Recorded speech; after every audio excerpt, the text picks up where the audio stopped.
Hello everyone, my name is Becky and today I will be reviewing Peter Pan by J.M. Barrie. So there are actually lots of editions of this book available. This one is by Studio Fun International and this is for ages 3+, but I would say this book when read alone is perfect for 6 to 7-year-old readers or for an introduction into 7 to 8-year-old reading.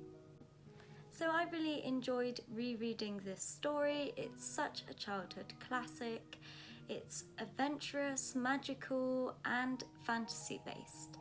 I particularly enjoyed Wendy and Peter's characters. I thought they were both very brave and I would highly recommend this book. So for a little bit of context, the character of Peter Pan is based partly on the Greek deity called Pan. In Greek mythology, Pan is a minor god of nature and can often be seen playing the flute to nymphs. This character of Peter Pan was also partly based on a boy that Barrie actually knew. Barrie had stayed with this boy's family for a while and often entertained the children by playing imaginary games, one of which was visiting a place called Neverland, and in this place there were pirates, mermaids and of course Peter Pan. This story is about a young boy called Peter Pan, and Peter Pan never grows up. He lives in a place called Neverland, and in this place children never grow up. The story begins with the Darling children, Wendy, John and Michael. They have just been told by their father that they must learn to grow up and Wendy must move out of the nursery tomorrow. So Peter visits the children because he lost his shadow there previously. He explains that he sat on the windowsill and listened to Wendy tell stories about Neverland and about himself. Wendy says she has kept Peter's shadow for him and she actually sews it onto his feet so it will not leave him.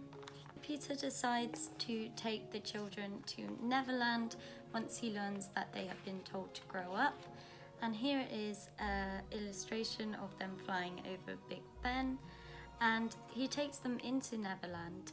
Once they are there, they see pirate ships, lagoons, mermaids, and they have lots of adventures. So I really enjoyed this edition by Studio Fun International. This is a Disney Classics book, so that means it takes the illustrations from the Disney animation film. So on the literature side of things, this is probably one of the first fantasy genre books that most children will read. So Peter Pan has changed a lot since the first publication in 1911, and this is most likely a good thing. The 1953 Disney animation film has recently received a disclaimer for caricature depictions of Native Americans. The original book was very racist. I would not be able to do an honest review if I did not acknowledge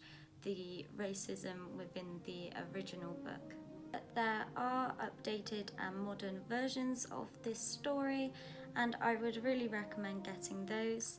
The themes of family and belonging and growing up are really important for children. So this book has reminded me to have fun like Peter does.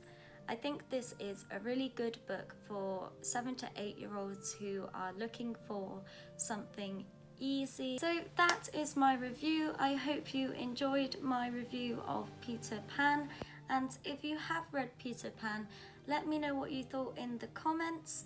Be sure to like this video, subscribe to the channel if you haven't already, and I will see you in the next video. Bye bye!